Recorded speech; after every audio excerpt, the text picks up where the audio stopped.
অখিলগিরির পর অপরাজিতা বিল পাশের দাবিতে রাষ্ট্রপতি ডক্টর দ্রৌপদী মুর্মুকে বেলাগাম আক্রমণ করার অভিযোগ নানুরের ব্লক তৃণমূল সভাপতি সুব্রত ভট্টাচার্যের। তিনি বলেছেন, দিল্লিতে রাষ্ট্রপতি মুখ বধির হয়ে বসে রয়েছেন, তবে মুখোশ পশ্চিমবঙ্গের মানুষের কাছে খুলে দিতে হবে। আর তাকে সাহায্য করছেন বিজেপি দলের সর্বাধিনায়ক প্রধানমন্ত্রী।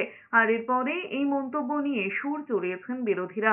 পরে সাংবাদিকদের মুখোমুখি হয়েও নিজের অবস্থানে অনড় থাকেন তিনি বলেছেন, রাষ্ট্রপতি দেশের মানুষের প্রতিপালক।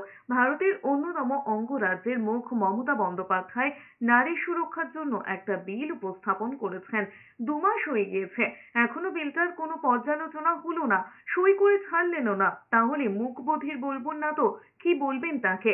এর আগে তৃণমূলের রামনগর বিধানসভা বিধায়ক অখিল গিরি রাষ্ট্রপতিকে অবমাননা করে বিতর্কে জড়িয়েছিলেন। দিল্লির করিডোরে যেখানে রাষ্ট্রপতি নির্বাক হয়ে বসে আছেন, যেখানে রাষ্ট্রপতি মুখ এবং বধির হয়ে বসে আছেন, তার সেই চরিত্রটাকে বাংলার মানুষের কাছে খুলে দেওয়ার জন্য আর তাকে সাহায্য করছেন বিজেপি দলের সর্বাধিনায়ক প্রধানমন্ত্রী।